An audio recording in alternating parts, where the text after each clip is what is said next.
Recap. Tales of Herding Gods, Chapter 509. Chapter Translator. Atlas Studios. Editor, Atlas Studios. Even King Yama could not suppress the shock surging through his heart. His gaze turned sharply toward Qin Mu, and the black cape upon his shoulders rippled like a tide of night, fluttering as though stirred by an unseen gale. Yudu? You were not born in Carefree Village, but in Yudu? Qin Mu still could not glimpse the face concealed beneath the shadowed robe. He simply inclined his head. My parents were traveling from Carefree Village toward the Great Ruins when they were ambushed along the way. Countless lives were lost, and the few who survived fled into Yudu. It was there that I was born. He had uncovered the truth of his origin within Ghost Valley. From the traces left upon that ancient ship, he knew that when it fell, his mother had still carried him within her womb. That treasured vessel had been besieged by gods and devils alike, struck down from the heavens, and plunged into the depths of Ghost Valley, wedged between the seal that divided the two worlds. To escape the devils that roamed beyond the bounds of the mortal realm, his mother had led the remnants of the ship into Yudu, seeking refuge in that land of death. By all reason, he should have drawn his first breath there. Yet how he had left Yudu after his birth, how he had drifted along the surging river until he reached the disabled elderly village, these were mysteries he could not unravel. It was Granny C who had heard the cry of an infant carried upon the wind, and it was she who had gathered him into her arms and brought him back to the village. He had been born in Yudu. Of this, there was no doubt. You were born in Yudu. King Yama's voice carried a trace of disappointment, like embers cooling after a great blaze. I had thought an old swallow would return to lead us once more into battle and complete what was left unfinished. Never did I imagine that what I would see would be a new swallow. And even that hope proves hollow. No swallow at all, merely a fledgling chick. Heh, founding emperor, you truly are carefree in Carefree Village, to have forgotten that there are still those in this world waiting for your return, waiting for your rise once more. A note of anger crept into his tone, sharp as a drawn blade. Carefree Village is not a place for indulgence, nor a sanctuary of idle peace. It is a stronghold meant for resurgence, not a pit for oblivion. Within the Great Ruins, there remain countless gods and devils lying in silent wait. They await the day you raise your banner and call them to war. His cape continued to surge and ripple like a storm-tossed sea. Only when his heart burned with fervor, only when his battle intent overflowed beyond restraint, would it tremble with such intensity. Then, in a sudden shift, his aura dimmed. The fire within him waned, leaving behind a faint weariness. I refused to believe that an emperor who once founded an era would accept defeat and fade into silence. Yet I have waited 20,000 years. The stone statues of the Great Ruins have waited 20,000 years. The ghosts of Fengdu have waited 20,000 years. Why? Have you not returned? Qin Mu gazed at him in silence, words failing him. For 20,000 years, King Yama had waited, waiting for someone from Carefree Village, waiting for tidings of the founding emperor. Yet what stood before him now was only Qin Mu, a youth born in Yudu, carrying the bloodline of the founding emperor, yet none of his memories or purpose. He was not the one King Yama had awaited. Even Qin Hanzhen would have sufficed. At least he could have brought news, hope, a thread of connection to Carefree Village. But Qin Mu, born amidst death itself, knew nothing of that distant homeland. The title of descendant could not soothe the hearts of warriors who had endured 20,000 years of waiting. After a long while, King Yama's breathing steadied. Beneath the robe, his eyes shifted toward Qin Mu. You were born in Yudu. Though Fengdu and Yudu are both realms of the dead, I have never heard of a human being born within such a place. Let me examine you, to see whether there is anything amiss. Qin Mu stood stunned, unable to grasp his meaning. Without warning, King Yama began to circle him, his steps measured, his voice solemn as an ancient bell tolling. There are few living beings in Yudu, yet monsters may be born there. They are creatures formed from wandering spirits and the devil nature of Yudu. You have seen the monsters beneath the Bridge of Helplessness. Those originate from Yudu. But your birth is unlike theirs. They are born of resentment and devil nature, while you were born from a mother's womb. Even so, you may have been tainted by Yudu's devil nature. taunted by Yudu's devil nature? Chinmu asked, his voice tinged with unease. What do you mean? A chill crept into his heart.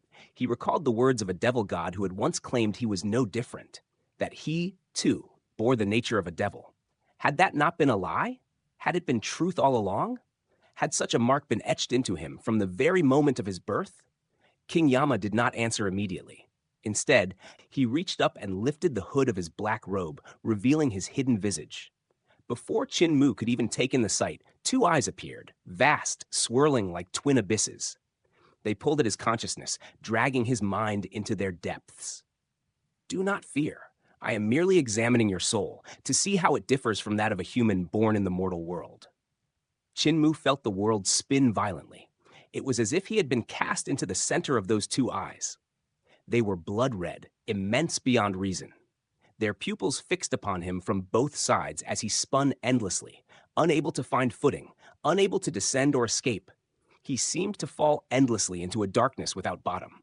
When King Yama's voice reached him, it felt distant, farther than the heavens themselves. No human has ever been born in Yudu before. I do not know what becomes of such a being. Yet I can surmise that at the moment of your birth, something terrifying must have occurred. The devil nature and wandering souls of Yudu would have sought to invade your body. Your mother may have fended off the spirits, but the devil nature, that she may not have been able to repel. I wish to see what imprint Yudu has left upon you.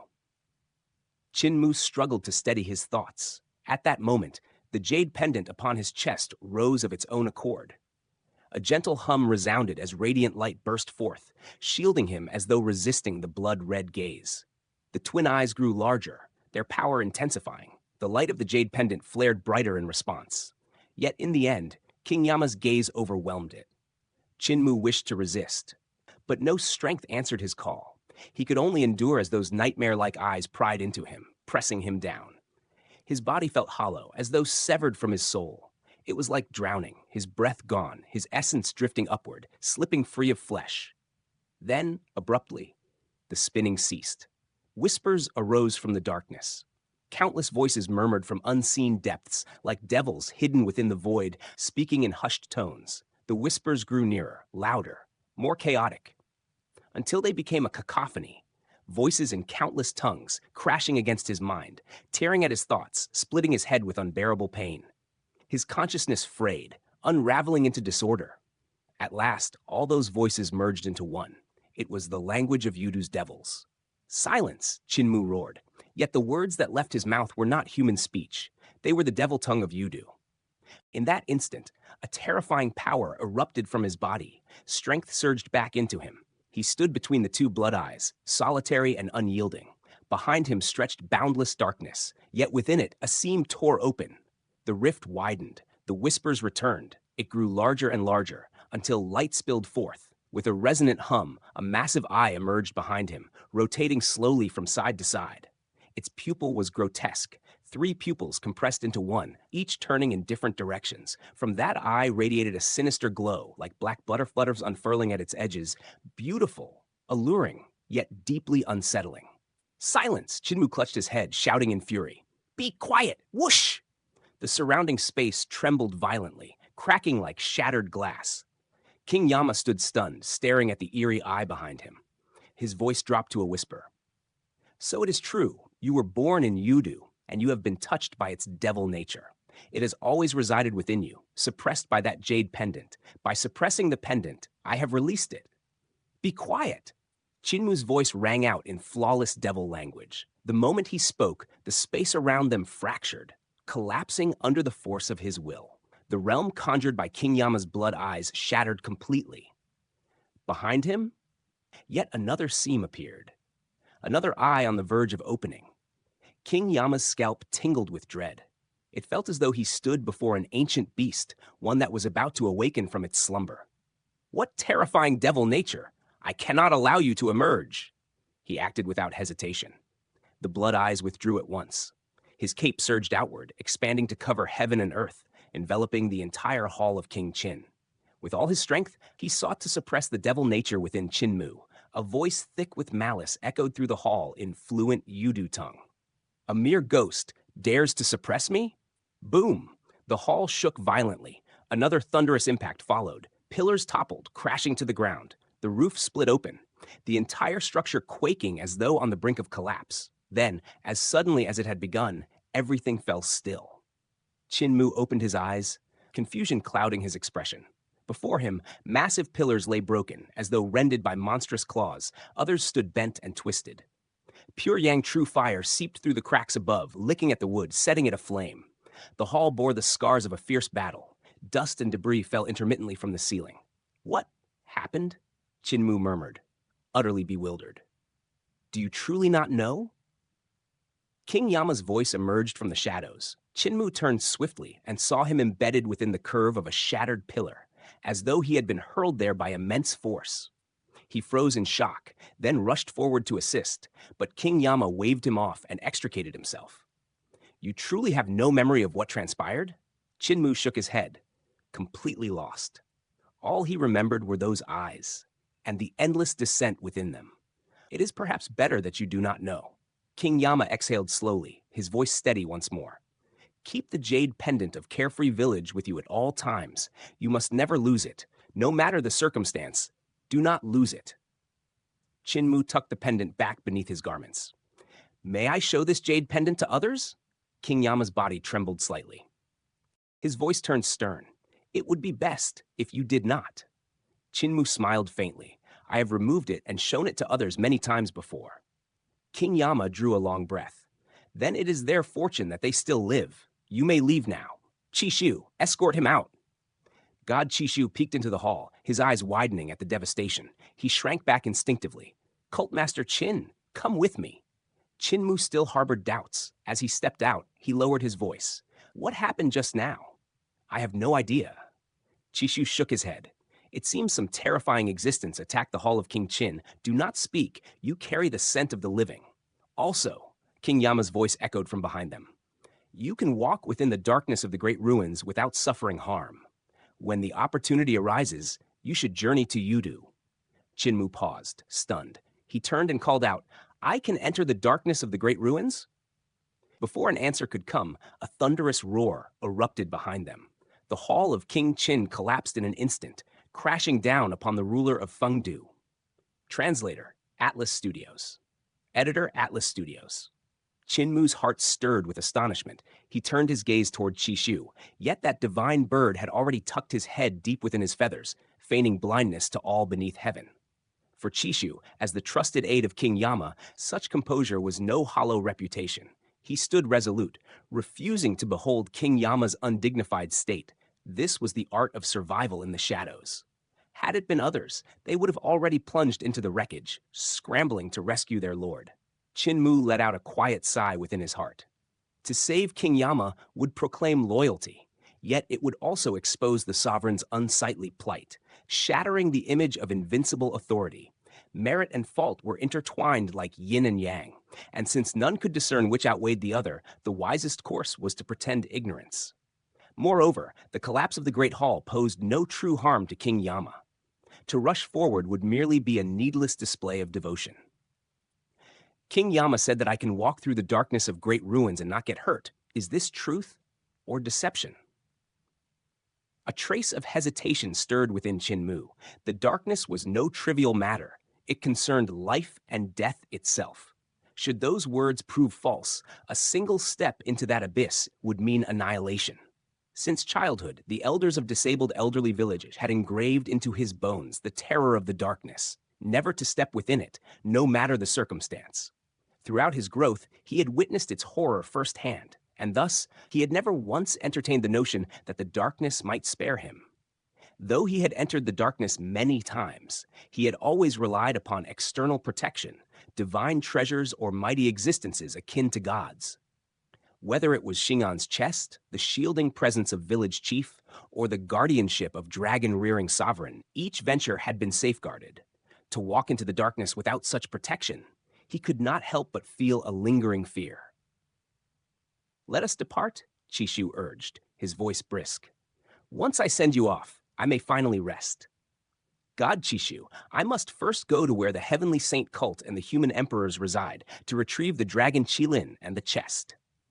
Chishu brought him only as far as the resting grounds of the past cult masters of the Heavenly Devil cult. Every door stood tightly sealed. The dragon Qilin had been barred outside by the young patriarch, and now he circled the entrance, wagging his tail and uttering sweet pleas in hopes of gaining entry. Yet the young patriarch remained unmoved. From within, his voice rang out, firm yet tinged with sorrow. On the path between life and death, I am already departed while you still walk among the living. We cannot coexist. Follow the cult master and leave. The dragon Qilin scratched at the door, letting out mournful cries. Inside, the young patriarch choked back his emotions, tears threatening to fall. His hand trembled, wishing to open the door, yet fear restrained him. Fear that the creature would rush in and cling to him once more. Thus, he hardened his resolve. Qin Mu beckoned the dragon Qilin over and smiled. Fatty dragon, there is no need for sorrow. Patriarch lives well here, and we thrive beyond. In the future, we may come visit him whenever we wish. The dragon Qilin approached. As the true fire of pure yang brushed against him, flesh gradually regenerated upon his body. High above, the colossal sun had ascended to its zenith, so immense it seemed ready to plunge from the heavens at any moment. Qin Mu lifted his head. Upon that blazing orb stood sacred halls forged of gold. Before them, the silhouettes of gods and devils could faintly be seen, frantically beating celestial drums. They wielded the true fire of pure yang to refine Fengdu itself. The sun loomed so near that Qin Mu began to suspect those divine beings might descend and strike at any moment. They dare not attack. God Chishu calmly groomed his feathers, utterly unshaken amid the turmoil. This is Fengdu, a domain within Yudu. Though they appear close, they are separated by a boundary between worlds. Furthermore, in past battles, they were the defeated. Thus, they hide within the sun, beating their drums in cowardice. Qin Mu pondered this and asked, the sun in this sky differs from that of eternal peace. Then this sun is the sun of great ruins. It is real, God Chishu replied. The sun of eternal peace is but an illusion. Qin Mu fell silent.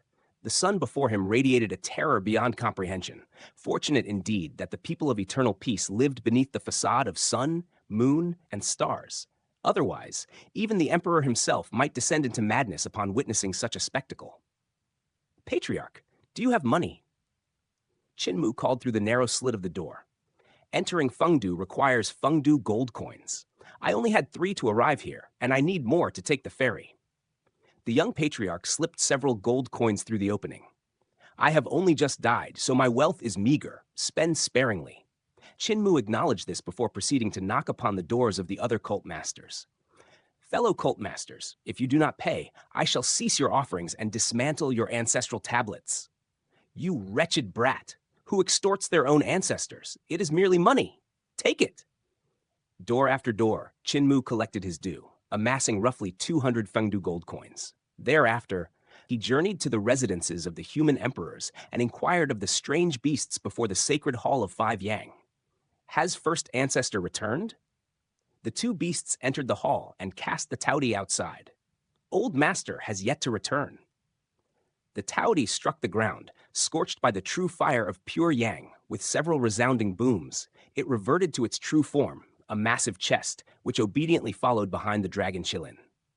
Cult Master Qin, it is time to leave. Chishu urged once more. God Chishu, grant me but a moment.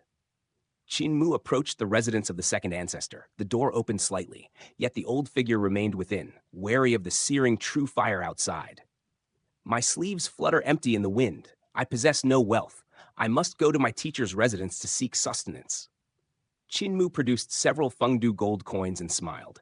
I know of your noble character and unyielding integrity. Thus, I bring these coins to help you through this period. When I return to the Hall of Human Emperors, I shall burn offerings for all ancestors. The second ancestor's face lit with delight as he hastily accepted them.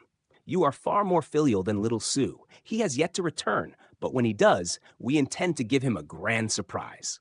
Second ancestor, please inform village chief that I came. Rest assured, I shall tell him. The second ancestor vowed through clenched teeth. Qin Mu hesitated before speaking again. Second ancestor, may I borrow first ancestors between life and death? I intend to conduct business. The second ancestor frowned in confusion. How would you use between life and death for commerce? Qin Mu smiled faintly.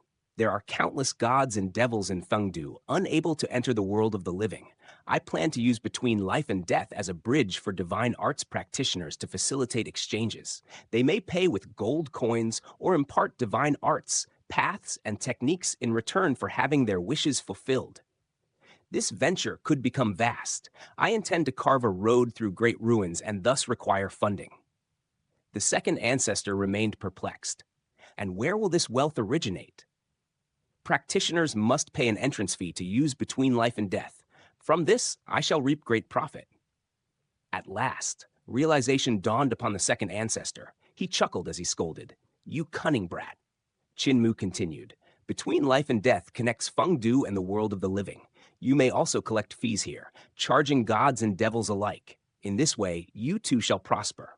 Even without offerings, all ancestors could live in abundance. Within a few years, you shall become the wealthiest in Fengdu. The second ancestor stood stunned. Collecting from both sides such fortune.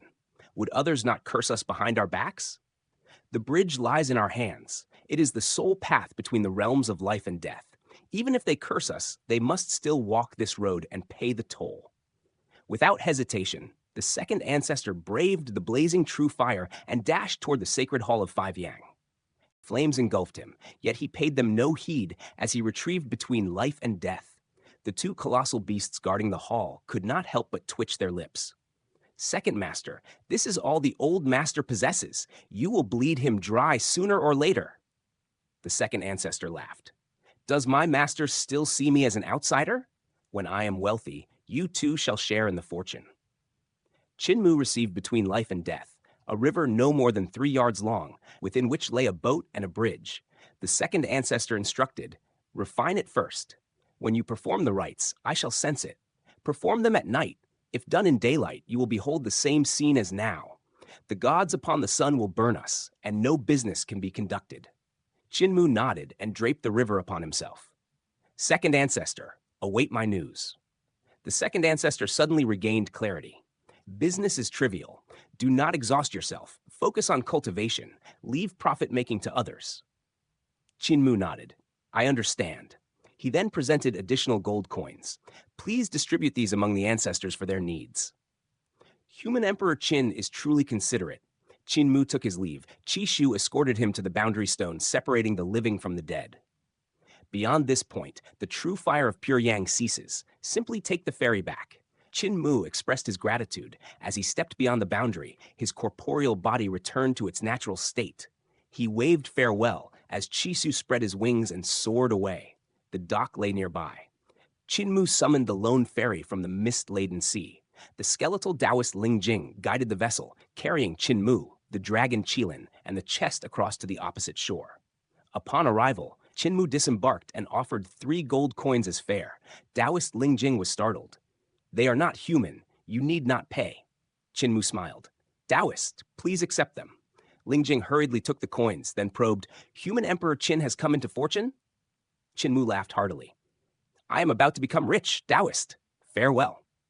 Ling Jing watched him depart, carefully storing the coins as he mused. In a few hundred years, I may finally afford a house in Fengdu. Qi Shu returned to the hall of King Qin. The shattered structure had already restored itself. He approached cautiously and saw King Yama standing at the rear, gazing into the flames beyond the doorway. A visitor from Carefree Village? How intriguing, King Yama murmured. Though not born there, his lineage traces to the founding emperor. Extraordinary indeed. After this brief meeting, my expectations for him have grown. Had his father come, my hopes would have been great, yet disappointment inevitable. But this one, though I was initially disheartened, my anticipation now only deepens. Qi Shu was bewildered. This cult master Qin, this human emperor Qin, his temperament is erratic and unpredictable. Why does King Yama place such hopes upon him? In a single day within Fengdu, he beat the past human emperors, shattered the palace of cult master Zhu Yang, and thrashed the heavenly devil cult masters. He even extorted money and sought to connect the realms of life and death for business. Is this not sheer nonsense? King Yama turned, a faint smile gracing his lips. Fengdu is too desolate. Let him stir chaos. Perhaps unexpected change will arise. Never have I seen one so interesting, with such thoughts. Perhaps he may accomplish what none before could. Moreover, The secrets surrounding him are far deeper than he realizes. This only heightens my anticipation. Chishu was stunned. Will King Yama truly permit him to connect Fengdu with the world of the living for his enterprise? King Yama waved his hand, offering no further reply. Though the sun had risen, Yudu remained cloaked in endless darkness. There was no sky, no land, no sun, moon, nor stars. Within that boundless void, Xing'an drifted in silence. Suddenly, a faint voice echoed through the darkness, stirring him awake. Xing'an, awaken.